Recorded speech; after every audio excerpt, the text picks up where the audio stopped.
Hey, what's going on, my friends? It's Dave Sharpe. Welcome to Wake Up Legendary. And my dear friends, yes, yes, we've done it again. No, you did it again because this community is incredible. And this morning, our guest is also incredible. She's a former nurse who has grown a following on TikTok, or excuse me, Instagram, probably on TikTok too. Who knows? We'll learn. Probably grown multiple followings on TikTok for all that matters. She has just recently hit a very prestigious and rare rank inside of our affiliate pro. She's both a client and a student here at Legendary. She's also decided to work within the Make Money Online niche. She has become an affiliate here at Legendary Marketer, promoting our courses and programs to her audience. I would assume because she had a wonderful experience here, but we'll let her tell that story. And she has just hit the prestigious rank of platinum within our affiliate program. You do the math on that. And I recently got to spend time with this young lady at our mastermind in Orlando. And it was a real pleasure. And I'm excited to have her on the show this morning. The one, the only, Kayla. Welcome to the show. Thank you. Good morning. Good morning. Remind us where you're calling in from. New York. Oh. Buffalo, New York. That's right. I think we talked about me Yes. going to the Buffalo Bills training camp up in Fredonia when I was a kid, and that connection. Yes. Okay, so Yes. and how everybody is a Buffalo Bill fanboy and fangirl up there. And if they Yes. lose, Yes. you're sad and depressed. And if they win, you're happy and excited for them. Yes. Yeah. Chelsea was telling that story about her and her husband. That's right. That's right. Yes. Okay. Well, let's talk about how you found us, what led you here. Have you found what you were looking for? What did you do before the nursing? Whatever else, other ventures you tried. Tell us how you got here. Who is Kayla? How did you find us? What were you looking for? And do you feel like you finally found what you're looking for that's helping you to be able to do the things that you want to do and that you deserve to do? Okay, that's a lot of questions. You're a lot of person, so I know that you can Yeah. throw a lot at you. Yeah, well, a lot of people don't know me as Kayla in this online world. I picked my name because I picked my handle as that mama in pajamas because when I started this, I was on maternity leave and I was going through postpartum. I was just like, did not feel good. I don't think any woman feels amazing after they have a baby. And I was just like in my pajamas all the time. I was like, oh, I just, feel like crap. I don't know. And so when I started this, I obviously didn't think I was gonna like become what I did. So I was like, yeah, just do something, like that mom in pajamas. And I meet people now like in person, like at the mastermind, and they're like, so like, what's your real name? Like, what's your name? I'm like, it's Kayla. It's Kayla. That's my name. So it's funny though, because I don't think about it. I'm like, you guys don't know my name? You don't know it? But I was a psych nurse. So I worked with people in the very different stages of their mental health. Schizophrenics, dementia patients, Alzheimer's patients, multiple personality disorder, all of that. A lot of people think that's insane, but I loved it. I loved my job. I actually loved my job as a nurse. But I had to work like 40 to 50 hours a week my whole pregnancy. And I worked the day before I had my C-section with my son. I was working. So I worked like a 9-hour shift that day and I didn't even know I was in labor because I thought I threw my back out because of course as a nurse you have to do a lot of stuff you're really not supposed to be doing during pregnancy, like pulling people around and lifting them, and people are falling, you got to pick them up and all kinds of stuff. So I thought I threw my back out and I was like, yeah, my back just really hurts. It hurts so bad. And my fiance was like, I don't know. I don't think it's just like you threw your back out. I'm like, no, I think I threw it out, but I'm like, it's fine. I have to work for another week. Like I had to work up until when I was supposed to have my baby, but he came early. So I thought I threw my back out. I actually ended up in labor. But when I was working, my daughter was very sick. She has a very rare condition in her trachea, and she also has childhood asthma. So she was having like all these breathing issues at daycare. She was ending up in the hospital for like weeks at a time. And my job was not happy Mm. because I would be at work and I would be like, I have to go. Like her daycare called me. She has to go to the hospital. I have to take her. And it's like, you can't just leave a nursing floor. It's like you have to find somebody to cover your shift. You have to count meds with somebody. You have to give report on every single patient. So it'd take me like 45 minutes to leave my job. And last November or 2 Novembers ago, whenever it was, I feel like I've been doing this for so long, but it's not that long. Um, I worked for 4 days out of the month of November and I was scheduled 5 days a week. And I worked for 4 days total because my daughter was so sick. She was just so sick. And I was, of course, having to work because I needed maternity leave and we had to pay our bills and we worked opposite shifts. And it was just craziness, especially in the height of COVID. So when Mm. I was on maternity leave, I was like, I just don't want to do this. Like, I can't deal with sending both my kids to daycare. First of all, it's like $3,000 a month, and then both of them being sick, and like we lose our jobs or we're not being able to pay our bills because one of us is basically not working. Like it was just Looney Tunes. It was Looney Tunes. So I ended up actually finding this on TikTok because, of course, I was looking for different ways that I can make money from home. I looked up like virtual assistant. I looked up like the text broker thing. Chelsea and I did the text broker thing together. We were like, yeah, it's like $300. We were both broke. We were both looking for ways to make money. And we're like, let's try some of these. Let's try it out. Yeah.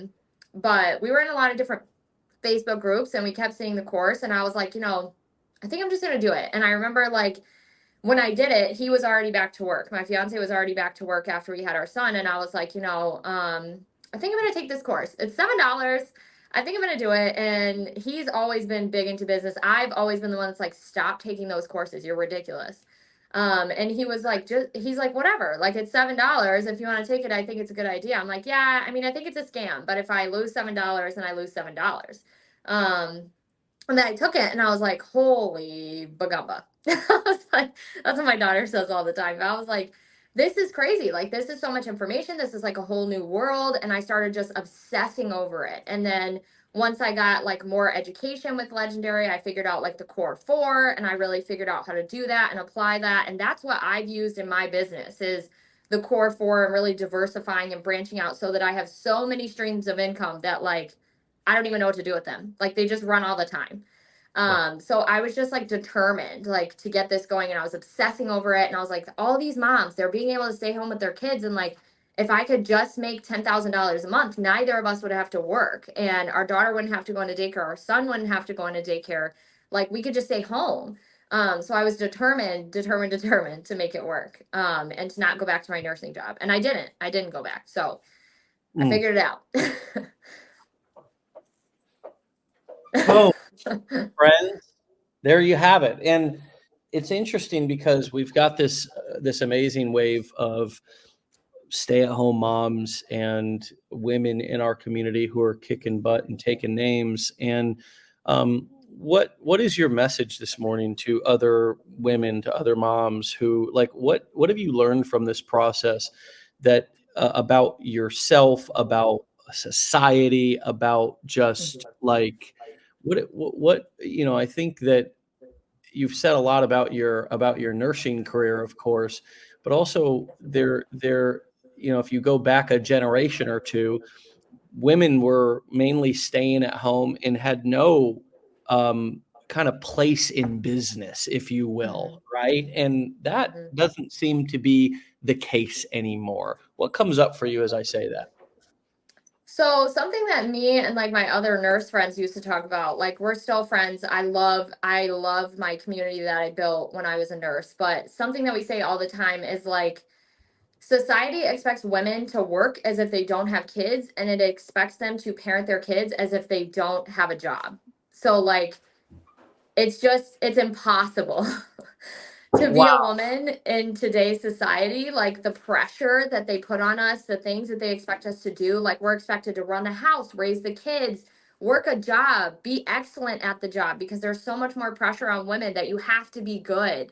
Like I remember on the nursing floor that I worked at, I had this nurse manager and like he hated me. He hated me because I would always just tell him, like, this is not okay. This is not what I'm doing. Like, I'm going to do this. You could do something else. But it was like the pressure that they would put on the women, they would just nitpick us. Like, well, Yeah, why didn't you do this? Well, why didn't you do that? And I'm like, well, why didn't you ask Jared over there why he didn't do it? Like, why are you asking us if we didn't do it? totally. But it's like, we're expected to raise our kids as if we don't have a job. And then we're expected to go to said job and focus only on said job as if we don't have kids. So there's just this insane pressure because we are so many things to so many people. Yeah, And you have kids, like, when you have a kid, it just like, it takes over you. It's like yeah, something like awakens inside of you. And it's like, this is like, for me, it was like, this is what I'm meant to do with my life. Like before that, I was just kind of everywhere. But when I had my daughter, I was like, this is like my purpose in life is to yeah, raise this child. I came from a lot of trauma. I don't speak to my mom. Um, I had a really rough upbringing. Like you asked me, how did I get here and stuff. Like I used to live in my car. I just made a video about it yesterday on my Instagram. Like I used to live in my car and work 4 different jobs and shower at different people's houses that I worked with. mm, Years ago when I was like 18, and like I struggled to get to that nursing job and I fought my way up to the top. And then when I had my daughter, I was like, I all I want to do though is to be home with her. Like I love my patients, I love my job, but like I hated that I had to drop her off for 10 hours a day at yeah, daycare as soon as it opened and pick her up in the evening and then like rush her through dinner, bath time, bedtime, everything. Like it was a nightmare to me. It was yeah, terrible. yeah, um it was not what I wanted to do. But I never thought about an online business ever. Like I don't like getting out of my comfort zone. I don't like doing that. yeah. And my fiance is always one that's like, come on, we need to try this, we need to try this. And I'm like, no, it sounds terrible, I don't want to do that. So this was the first time that I had ever myself had the idea, like, I'm gonna get out of my comfort zone and try something and see what happens. Mm, um I I love just that. like something about it, like just told me like you should try it. You need to try it. You need to try it. Sometimes when you look up things online, it's like, yeah, but you need like a 7-year degree and you need two years of marketing experience and this and that. And like this course was just like, yeah, come in. You're a complete beginner. We'll teach you. We'll show you. Like we'll show you the ropes. And like I learned by someone showing me. So I remember watching it over and over and over again, the videos, and being like, okay, I don't have it. I'm going to watch it again. I don't have it. I'm going to watch it again until I got it. And then now I'm like, the first time I built a funnel, it was a nightmare. I have like 22 funnels now, just alone for Chelsea and I social media growth course. And I Mm, can build one in like less than 5 minutes. I'm like, yeah, I'm just going to go whip it up real quick. And then I just do it. But it's like, I had to learn it over and over again because I had never done anything like this. I had never done an online business, never been tech savvy, never done any of this. And now it like comes to me so easily. mm. This is all resonating with so many women on this show right now who are listening. Elizabeth says, "What an amazing determination story, Kayla." Yes, love this young woman determined to succeed no matter what.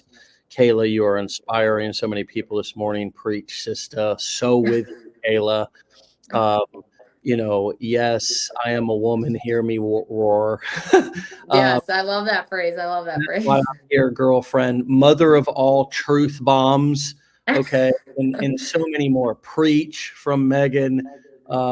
So I asked the question about women and entrepreneurship a moment ago because, well, what a lot of people don't realize is that Legendary is also ran by a lot of women. And Mm-hmm. you saw that when you came to the mastermind, right? I mean, besides me, the two people in charge, the two other executives here, Julie and Joanne, are.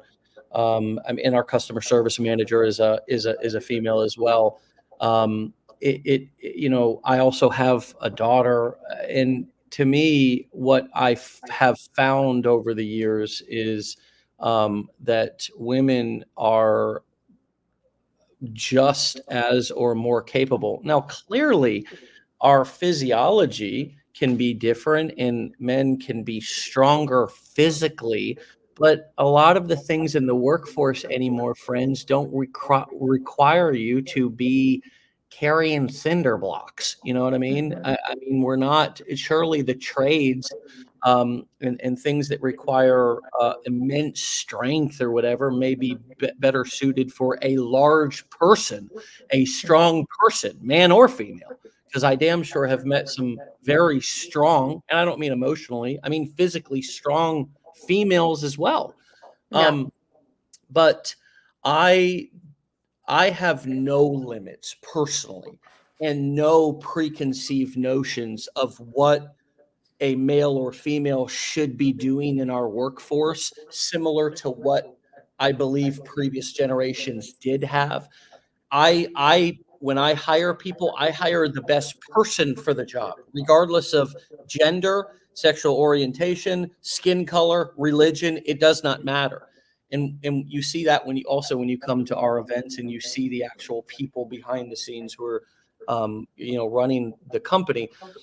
I have been amazed by this movement of stay-at-home moms and just women in general, from nurses to what how has you building your audience, how have you used your story, and how have you connected with women in a way, not that you already aren't demonstrating that this morning by just telling your story, but do you find primarily that women are following you, and what advice do you have to somebody who's looking to dial into their niche and find their audience?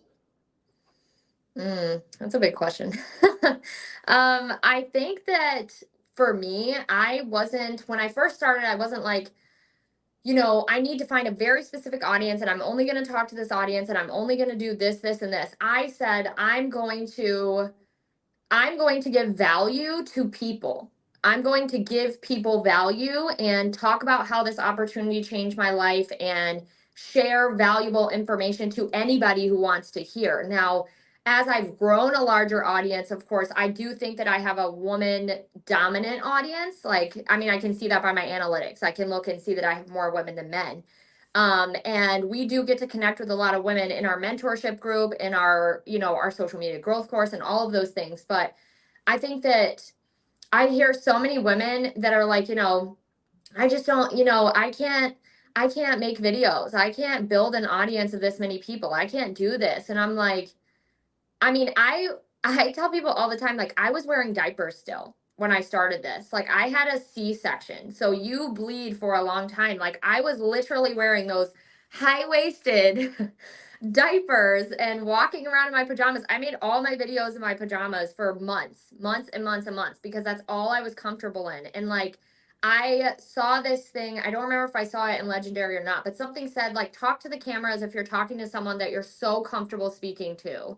And someone that I was always able to like cut up with, talk to without judgment is my sister. Like, we've been together our whole life. So my first couple videos, I literally was just like, I'm talking to my sister, I'm talking to my sister, I'm talking to my sister. And I would just talk to the camera as if I was talking to her. And like, in the beginning, I'm like, nobody's watching. Like, nobody's going to see that I'm in my pajamas or see that I'm wearing a diaper or anything like that. And so I just made it a point to give the audience the most value. Like, as I've grown, I've been like, I want a better camera. I want better lighting. I want to make videos better. I'm always trying to be better. But in the beginning, it's like, you just have to shove yourself out there and like take failure off the table Mm, and let it happen. Because if mm, you just keep getting hung up on like, well, I don't have the clothes. Well, I don't have this. Well, I don't have that. Like, I can't make videos. People tell me all the time, like, my house isn't aesthetically pleasing. I'm like, dude, I live in a 200-year-old house. My house is 200 years old, and my kids have their toys literally everywhere. And the majority of my haters talk about my house. They're like, oh, you make that much money, but you live in that house? And I'm like, yeah, I do. Like, I have no debt though. I have no debt, but I live in this house. Like, it's just about, I tell people all the time, you have to get yourself out there. You have to like get past that mindset that like, my stuff isn't nice enough. I'm not nice enough. I can't do this, and just do it mm, and do the best that you can with what you have and keep going. mm. I love how you said take failure off the table. I mean, what does that really mean to you? I mean, because for some reason it seems so easy for people to give up so quick.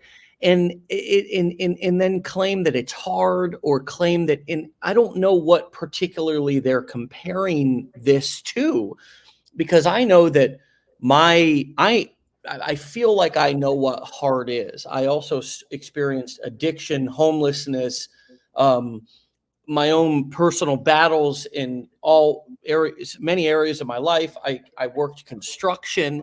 I was out in the hot Florida sun. I was, you were a nurse working, I would assume 10 to 12 hour shifts, on your feet, pregnant. I mean, those things sound really hard to me.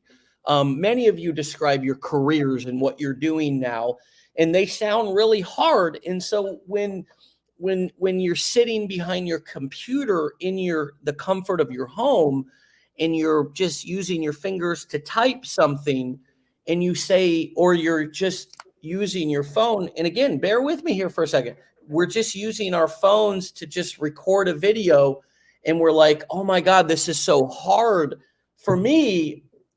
I'm trying to compute and compare. What do you mean by that? Like, what does hard, so we how do you, what does taking failure off the table for you mean? And how do you define hard? Meaning, I'm alluding to the fact that I think this, being an entrepreneur, is more mindset than it is physical labor, because clearly people can't be talking about typing on a computer or lifting a phone is physically hard. It's mentally and emotionally hard. So if you took failure off the table, that must have meant that you had some sort of mindset, some sort of emotional and mental shift or commitment that you made to yourself. What does taking failure off the table really mean for you?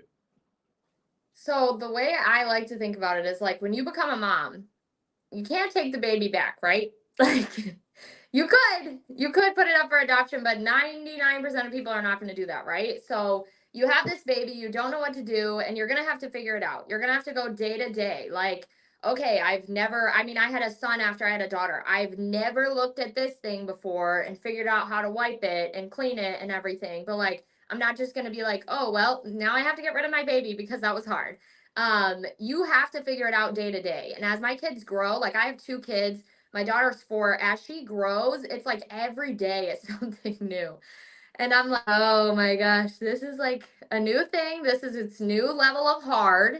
But I'm not just gonna be like, well, I gotta get rid of my kid. Because it's much, much harder for me. The way I think about it is like, would I rather do this and be like a little bit frustrated and be like, okay, I don't know how to do this tech thing. Let me figure out this tech thing. Or let me deal with these haters and block a couple haters or whatever. Would I rather do that, or would I rather go back to that nursing job where, I had to fear for my life? I loved some of my patients, but there were a lot of patients where like you got to keep your front to them. You got to make sure you're always near an exit. Like, I being a psych nurse, you see some things. You see some Yeah. people that should be in jail but they didn't because they have mental health issues. So they're Wow. very violent. They're not nice people. A lot of the people are pleasant. They just have some issues, but some of the people are not, and you don't get to pick and choose what patients you're going to take. Like even me being pregnant, it's like we're in the height of COVID. I have to take some violent patients because every single nurse on the floor has one. I can't be like, oh well, you take 2. um I'm not going to take any. So it's like, do I want to do that? Do I want to put my kids back in daycare and not see them for the majority of the day and be so exhausted and overstimulated that I just like can't function, or would I rather figure it out? Would I rather figure it out? I when I took failure off the table, I just said I had no timeline. I wasn't like I have to make this much in this much amount of time. I have to do it in this amount of time. I was like, I'm going to do it and we'll just see what happens. We'll see how long it takes. Once I hit a certain threshold, I'll shoot for the next one. I'll shoot for the next one. I'll shoot for the next one.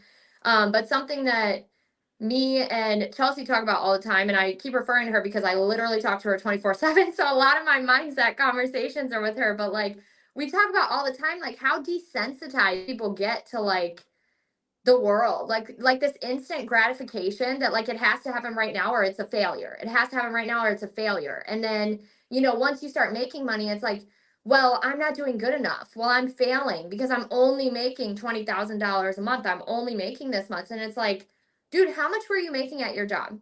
Because for Yeah. me personally, I was making like 4,800 on a low contract. I was making like 8,000 on a high contract. Now I make about $50,000 a month on a slow month. So what are we saying here? Like it's too hard because, or it's too hard, or you're failing because you're not where you want to be. Like figure out how to get there. Figure out how to get there. Do some research. I'm constantly buying more education. I'm constantly investing in my education, investing in my business. If I'm not where I want to be, I'm going to get there. And if I don't have the tools, I'm going to find them. I'm not just going to sit here and be like, oh, no, sorry, it didn't work out. It didn't work. I'm just going to go back to nursing and see what happens. You know, I'll break my body until I'm 60. Like, I'm not going to do that Mm, because I found a way. This is the way that mm, I can give my kids the life that I want to give them. I've paid off our debt. I've retired us both from nursing. Like, we have this life that we never dreamed of having unless we won the lottery, you know? yeah. So I'm gonna fight for it. I'm gonna keep working at it. And if I don't know how to do something, I'm gonna figure it out. It's not that hard to Google. I'm a major researcher. I read articles, I buy more courses, I buy more education until I figure it out. Yeah. Hello. Hello. That's a double. Hold on a second. I need two hats here. That's a double hat throw. Boom. I mean, Kayla, and I'm switching up the hats. Hold on. Did I do a switch? No, I need to do a hat switch too because that hat was on fire. Um, so I think about your journey from living in a car to where you are right now. And I think about the grit and determination that it's taken you to, of course, become a nurse and then now have a child, have a C-section. Oh my God. I mean, um, I know that experience. I was born of C-section. My son was born of C-section. Um, uh, two sons born of C-section, actually. And now this ultra successful digital marketer. How can somebody use their mess as a message? How have you turned your struggles into your strengths and articulated? Where have you found the courage to be honest? How have you decided to not hold back in your content? I mean, you've laid it all out on the table just for us this morning. So, where did that courage to really be direct, honest, and did you deciding to be honest and really talk about where you've come from in your struggles, did that also simultaneously give you confidence to suddenly say, I have nothing to hide here and I'm saying it exactly how it is? And has that ultimately, do you believe, helped your confidence or your content? You're coming off as very confident this morning. So has your confidence evolved since you made your first video? And do you attribute that to your honesty? Do you attribute that to just good old practice? What do you attribute your confidence and how has that evolved since you filmed your first video? Um, well, I think I've always had the determination. Like that's not something I really had to learn. I think I've always had it, you know, from being someone who was living in my car, who paid for their own college out of their pocket, like working and doing all these things. Like I've always had that determination. I've always had that grit. I have always been a very direct person. I've always been someone who just says exactly what I'm thinking, and a lot of people don't like that. A lot of people don't like that. I come from a family though who's like that. I tell people all the time, I'm like, I'm the nicest one in my family. I'm the least outspoken one in my family. I'm the oldest of 11. I come from Tennessee and my family's huge. I mean, hundreds and hundreds of people. And it's like people meet me and I'm like, yeah, I'm the mellowest one out of all of us. Like, I'm the mellowest one. But I think that that confidence is like, I mean, I've always had the confidence to say the truth, I think, and to tell people like exactly what it is. If I figured out something, I'm not going to keep it a secret from you. I'm going to tell you exactly how I did it. And if you don't want to go out and do it, then that's up to you. But I think a lot of that comes with becoming a parent too. Like you can't hide stuff from your kids. They're either going to figure it out from you or they're going to figure it out from somebody else. Either Mm, way, you're going to have to talk about it. And you're going to have to like have the hard conversations, right? You're going to have to do the hard things and have the hard conversations. When I first started this, obviously I was not feeling very confident. I was in the height of postpartum.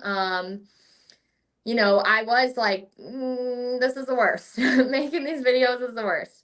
Um, I do think that the community, though, that I've gained from this has had a lot to do with it, a lot to do with like my confidence and everything. And obviously, like, once you work so hard at something and you know you're putting in the work and you know you're doing everything you can and you're seeing results, it does give you like that cause and effect thing, like, yeah. oh, I cooked this bread and I worked for 8 hours on it and it came out of the oven and it was delicious. Like it was amazing. So it's like if you know you're putting in everything you have into this and then you're seeing the results, it like gives you a boost, right? It gives you like a dopamine rush. It gives you something to keep going, like some fire to keep going. And then you can go to the next thing and keep going and the next thing and keep going. So I definitely think I have gained confidence from the beginning to now. I think that that's from the community. I think that that's from practice, like you said. And I also think it's because like I have worked so hard at this and I love working hard. I love it. Mm, I love learning and absorbing and then like putting those things into action. So when I get to see the results of my own work, like I feel amazing about that. I love seeing the results of what I did myself, especially this. Like I built it up from the ground up, right? Like I took the education, I had all the pieces, I put them together, and then I started from zero. I started from 0 followers. I started from zero money, zero anything in this business. And I was like, let's just do it. Let's just see what happens. mm, So, I worked hard to get to where I'm at. And I think that a lot of people like to say, like, yeah, but you have this many followers now, but you have this much. And I'm like, yeah, but look at how many videos I've posted. Like, I've posted 800 and something videos. I show up wow. every day. I show up when I'm puking. Like, like we talked about this the other night on our mentorship call. It's a choice, but we don't take days off. If we're gonna batch content and then you can schedule it. If you're going on vacation, you can do this, you can do that, but like we don't take a day off. I don't take a day off. I work hard at this. I believe that my results come from the work that I put into it.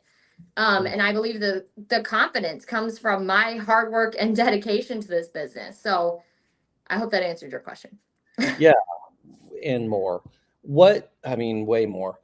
What what limiting beliefs did you deal with when obviously you project confidence, you are confident, you have overcome so much to get to where you are, and I just love your story. I love getting to know you, and this is incredible. Um, what limiting beliefs did you deal with when you did start maybe creating videos? Like what were some of the things that popped up inside of your head, and that came up for you that you had to overcome, and how did you overcome those things? You're asking the good questions today. I think when I first started, I definitely was like, I wanted to see what would happen. I saw these people being successful, but I didn't necessarily know if I was going to be successful or when or anything like that. Like I said, I had no timeline. So when I showed up, I said, I just really, really want to make $10,000 a month. I just really want to do that. And like, in the beginning, I had never recorded like a video. I'm a picture person. So like, I've always taken pictures of my kids and videos of my kids and like posted them to show my grandma on Facebook. But I had never like been in the public eye like this. So it's definitely like hard to show up online. It's hard. And, people like come for your throat right away. They like any insecurity that you think you may have, people point it out right away. So like Yeah. it's hard to get past that. It's hard to be like, they don't know me. They don't know anything about me. Like it's fine. I think that it took a lot of like acceptance from me, like acceptance that like I was doing the best thing for my family. Like I love myself, my family loves me, and like I'm going to do this until it works. But like making videos it's not like easy. It's simple, but it's not easy. So it's like again, it was something that I was like, I don't know how to do this. I have no idea how to do this, and I had to figure it out. I took on top of this education, I've taken another like $500 Instagram growth course. I've taken a couple different social media courses, like to figure out social media, make the best videos and trending audios and things like that. Like I do a lot of research. But I think in the beginning, it is something that you have to get through mentally to put yourself out there, right?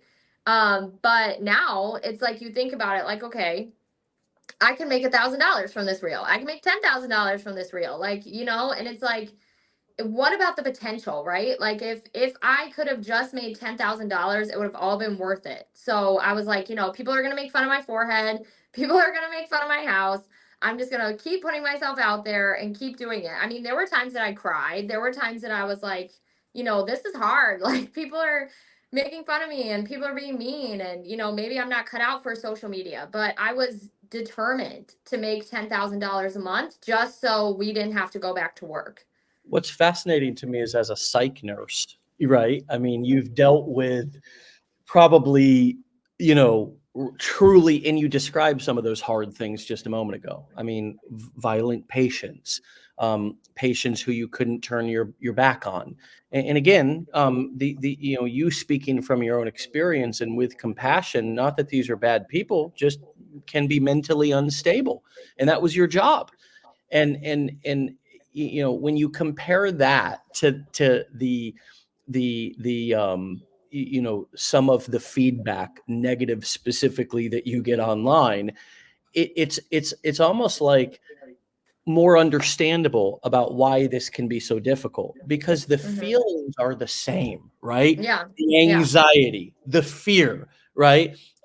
It's sort of like we have the same fear of holding up a camera as we did running from a saber-toothed tiger, you know, Yeah. 10,000 years ago, you know. Yeah. And so our body has the same reaction, but we have to remind ourselves that, wait, hold on a second, that comment from that person is coming from somebody who has an anonymous account, who's never posted a Yes. video, who No has picture. followers, no pictures, and is literally an anonymous troll who is Yeah. living under a metaphorical bridge somewhere, Yeah. right, on the internet somewhere, and who doesn't even have the guts to digitally say it to my face. Like their profile doesn't even have a name. Again, they don't have any pictures. So what the hell am I giving this person so much credit, or letting them rent so much space in my head? And the other thing that I think you touched on that is just so obvious and important, but you don't really get to experience it until you actually have success, is the fact that when you start making money from your efforts online, your your care and your the amount of space that you are willing to allow somebody to rent in your head decreases dramatically, right? Mhm. um, your confidence increases dramatically, because now you're proving, like any business, that it can work. Yeah. It, but isn't every business like that? If I started a popsicle stand on the side of the road, I would probably have think about planning a party, right? Your baby shower, your bachelorette, whatever it is, your birthday party. We all we all have nervousness around, is anybody going to show up, right? Mhm. So it but when they do and people start rolling through the front door, it's like, you know, people do love me. I do have Yeah. friends, right? And it's the same thing with entrepreneurship. You have to build it first. And if you Mhm. build it, sort of taking a phrase from the old Field of Dreams movie, if you build it, they really usually do come. But Yeah. it's about taking that leap of faith. And that is the time period. Those first, and I like how you said it. You didn't put a time frame on yourself. You didn't put a deadline. Look, friends, if you're doing this and you're marketing online and you're changing things up and testing various different things and consistently working diligently and disciplined for 365 days, and you get zero results after 365 days of good, solid effort and work, you probably should quit. You probably should quit, right? But I've never seen a single person give it 365 days of honest, disciplined, determined hard work, consistently working their business every single day and not get results. We always quit before the miracle happens. We always lie to ourselves and others about how much work we're really putting in. And I know I'm getting a little hardcore right now, but remember, this is the school of entrepreneurship. It's not a job fair, right? So the truth is that if I'm not getting results, it's probably because I haven't either been doing it long enough, or the ultimate question is, am I really doing anything at all? Am I really giving it an honest effort? And that is why many times I ask people at our events, and you may have even seen me do this last weekend, Kayla, how many of you would actually pay yourself a reasonable salary to work in your business? Meaning that if you had an employee that you had said, I'm going to pay you $100,000 a year, it's about $8,000 a month to do all the work in my business for me, and they put forth the effort that you're putting forth, would you actually be happy with paying them that money? And the truth is, the majority of people have to say no. I wouldn't pay an employee to put in the work that I'm putting in. And those are the people who are not getting results. And so this self-honesty piece in entrepreneurship, you don't have a boss that you're lying to. You don't have a manager that you're explaining why you were late coming into work this morning. It's all about self-accountability. How have you created accountability to yourself and also boundaries within your house to say, hey, look, I've got to work these hours. Mommy's filming this time. I'm not available tonight for Netflix and chill, honey. I'm sorry. I've got to do some extra work. Like, how are you saying no? How are you creating boundaries in order to actually run and operate your business, because you don't have a boss sitting over your shoulders making sure that you do what you're supposed to do? So in the beginning, like, I mean, I think that this is all like an experience, right? Like, you try something, and if it doesn't work, you have to try something else, or you have to work harder, or you have to figure something else out. So in the beginning, I obviously didn't have a lot of the automation stuff that I have now. But like now, I have like a DM autoresponder. I have things that do a lot of the things for me. Like, I have a commenter that comments to people on my Instagram when they leave a comment. I batch content. So like I will record, and like a couple other marketers think I'm absolutely insane for this, but like when I sit down and I batch, I'm going to get like a good 40 to 50 videos, if not 60, because I have a list. Like, I'm very strategic. I will make a list one day during my son's nap. These are all the videos I'm going to do. I saved them all on my Instagram. This is what I'm going to do tomorrow. The next day I will like get ready for the day, after I drop my daughter off for school and my son takes a 2 to 3 hour nap. I will spend his whole nap recording videos, his whole nap. Um, Throughout the day, it's like, I don't spend, when I'm with my kids, I'm not spending like a ton of active time on this, because my kids are going to like hurt themselves if I'm staring at my phone a lot. I'll post, and that's pretty much it. I'll post, I'll write something in my stories, and a lot of the work that I do is after my kids are asleep. And like, I firmly believe in the mom cracks of life. Like, we say that all the time. We do this business in the mom cracks of life because it's true. When my kids are asleep napping, or when they're asleep at night, that's when I do the bulk of my work. They go to bed at 7:30, 8 o'clock, so I can stay up till like 11 o'clock. And I'll post, and I'll do some research, and I'll read some things, and I'll answer some emails, and that's what I'm doing. When I do content, like I said, I will do like 2 weeks worth of content at a time, and then I have a whole list. So when I go to post, I'm like, okay, I can pick literally any of these that I already wrote down, I already have, and post them.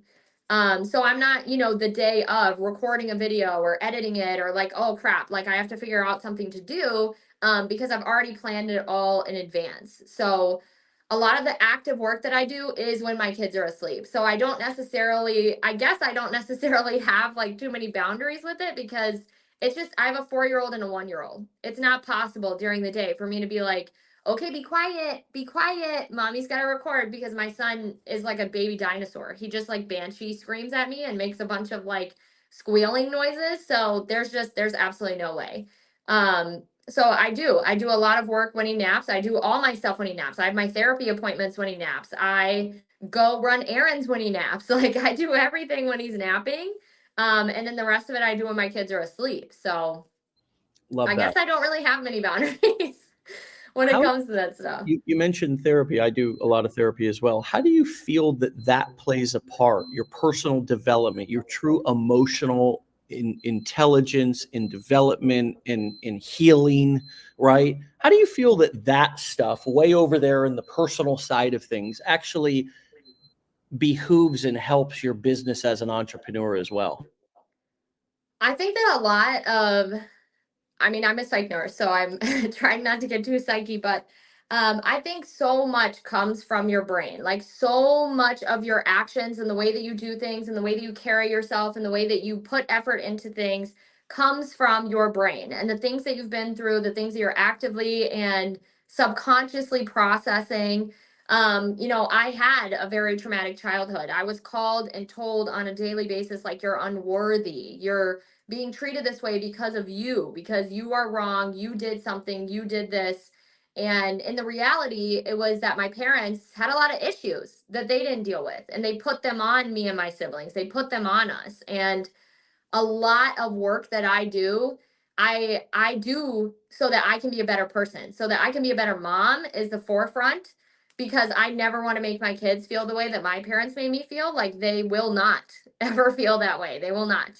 And so I think a lot of the stuff that I do in my brain and the processing and, like, a lot of the acceptance, I have to do a lot of acceptance because I'm never going to get apologies for a lot of the trauma that I went through. It's from people who believe that I deserved that trauma as a 7-year-old and an 8-year-old. So a lot of things that I went through will never be acknowledged by the people who did them, will never be apologized for, will never be spoken about.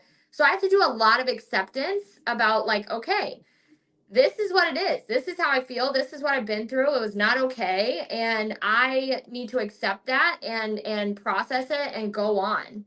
So a lot of that with entrepreneurship is like, okay, I want to do this. And to do this, I have to be out in the public. I have to, for me and the type of business I'm doing, make videos. I have to deal with some negatives and I have to accept that and process through it and be able to move on through it and move on past it. So I have practiced heavily with my therapist acceptance, acceptance, acceptance, acceptance. And I have like a process of how I process things, how I accept them, and how I go on. And a lot of people, like you said, they say it's too hard, but really it's that acceptance, right? Like I can't build a funnel. I can't build a funnel. It's too hard. I can't be on camera. It's too hard. But if you just sat with it for a minute and got uncomfortable in it, and you're like, why am I uncomfortable? I'm uncomfortable because I'm a little bit insecure. I'm uncomfortable because I've never done this before and it's hard and I don't like doing hard things. But on the other side of it is this. So I'm going to accept that it's hard. I'm going to figure it out and I'm going to move past it. A lot of the people who quit is because they just can't accept it. They just can't process and accept what it is, what could happen with it, what could happen if they don't do it, and actually move through it. They just sit in that uncomfortability and they say, no, I don't like it. I don't like it. So I'm going to go over here. I'm going to go over here away from it and I'm never going to go back to it. Well said. Triple dipper, double hat throw 50 million times. I have often said that my journey in therapy, my journey through sobriety is my entrepreneur superpower. It's my entrepreneur superpower. And oftentimes people say to me, well, I don't have a story like that. I don't have a rough patch in life. And I think, well, thank God you don't. Or you probably haven't faced it and talked about it Yeah. and had somebody help you navigate through it. And you've just spent maybe a lot of your time avoiding it. And we Mm-hmm. often use things like drugs and alcohol and shopping and porn and all this different kind of stuff to avoid facing the things that hurt, the things that make us uncomfortable. And those are hard things to face. And so that also spills over into entrepreneurship. When we go to start a business, entrepreneurship is hard. Nobody said it was easy. We're very, very careful on every website, in every video, on every time I create a piece of content, not to use the word easy, because nothing about this is easy, but also nothing about life is easy. Nothing about living a healthy life or lifestyle is easy. And one of the biggest things that this requires is not for you to be physically dominant. You know, you going to the gym every day is honestly not going to make a huge difference in your entrepreneurial success, meaning specifically you having a big chest or big biceps or big muscular hamstrings. None of that. But you know what? You overcoming the things that, or at least facing and having some healthy coping mechanisms, like you talked about, for some of the things that happened in your childhood that may still be lingering in your adulthood, such as the negative self-talk about you, about what people said to you about you, what the things that you heard your mother say to your father or your father say to your mother that you just took on. That must also be about me too, right? And Mhm. sometimes they weren't even directly said to us, but we take them on as messaging. that must be that must be I grew up, my father was very poor. He was alcoholic, depressed. I felt shame about that. I have family history of violence and alcoholism and addiction, in death, in not in fun, in in very traumatic ways. My father's father was killed in front of him, because he was in a violent drunken rage. That sort of generational shame can haunt us into our adulthood. And when we go to start a business, I can really be feeling like I'm not good enough. Nobody's going to want to listen to me. Nobody's going to want to take my advice. I don't have any value to give. And if I haven't ever dealt with any of my limiting beliefs, my childhood trauma, if I've avoided all of that my whole life, then it's probably going to spill over and become a pattern in avoiding hard things when it comes to setting up my funnel. And so we realize that it's not the funnel. It's never the funnel. It's Mhm. never the autoresponder. That's just a manifestation of me not being willing to face hard things, not willing to push through a difficult circumstance. And so again, what is my superpower? It's not that I'm a tech genius. I had a literally, I've got 10 men at my house here for a men's recovery weekend. We travel the country and stay at each other's house 3 times a year. And I had literally a 65-year-old man the other day tell me that I needed to do, one of my best friends, 65-year-old guy, tell me that I needed to download the new Apple software onto my phone. Here I am, a dadgum millennial. I should know this stuff, right? But here he's giving me tech advice. And the truth is, I'm not a technical genius. I have a hard time putting in syncing up my calendar sometimes with these Apple stuff. But the superpower is facing hard stuff. The superpower is getting sober and staying sober 15 years through a lot of hard stuff. The superpower is, you know, staying committed to recovery and groups of recovery, and in going to therapy like you're talking about, in talking about and processing through difficult circumstances that are coming up in my life. And that allows me that when something like my damn funnel won't connect or my domain name, it's not it's not a huge thing. It's not a big, oh my God, this must be a scam and I must be inadequate and incapable. It's, ooh, I'm feeling some feelings of inadequacy here. I'm feeling some overwhelming frustration. Let me use a healthy coping mechanism to deal with this, which is not drugs and alcohol anymore.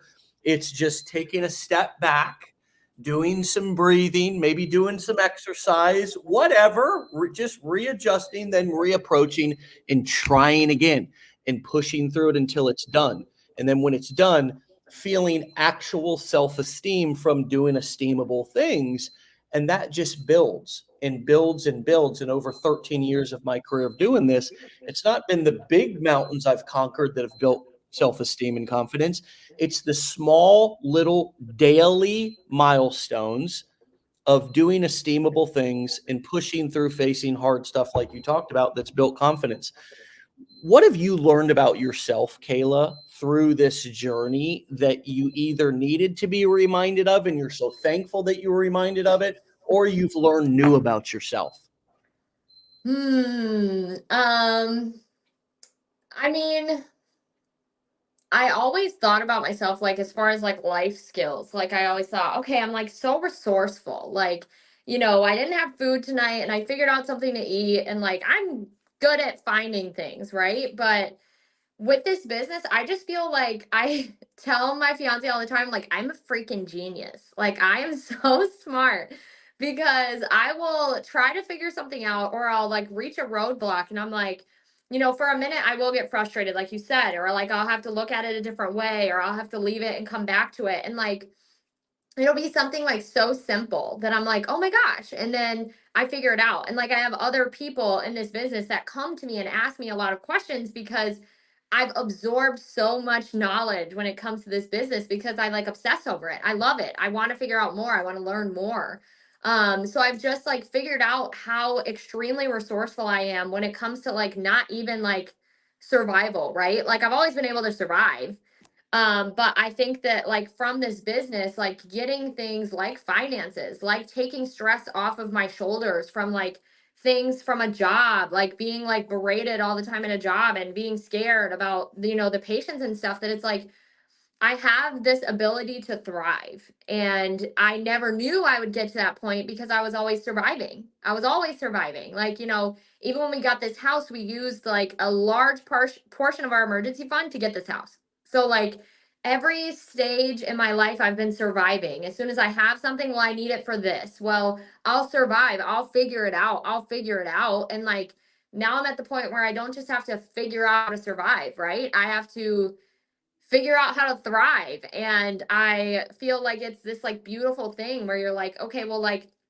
how can I like show myself some appreciation today? How can I like figure out what I like to do? You lose yourself in being a mom and in survival mode, and then you have no idea what you even like. Like when I started this business, people would be like, well, what are your hobbies? I'm like, I don't know. I don't know. I don't have a hobby. And like now I can be like, I do have a hobby. I like doing this. I like doing that. This is fun to me. Like, I'm learning so much about myself and learning how to thrive and learning that I'm so resourceful when it comes to things. And it's like this new version of myself that I didn't know was going to exist after kids and after we got into these like safe, admirable careers where we were still having to work ourselves to the bone for the money that we had. It's like, we finally reached this part where we're like no longer having to survive. And like my fiance has struggled with that as well. He's like, I don't even know what to do sometimes because it's like you just get out of that mindset where you have to survive and you have to survive. And then it's like, what do I do now? Now I can just do what I want to do. Now I can just like think about what next trip I want to take or what next thing would be cool to have or what investment to make. And it's like once you get to that point, it's like such a shock that it's like you get to thrive now. Like you get to thrive and you get to figure out what do you like?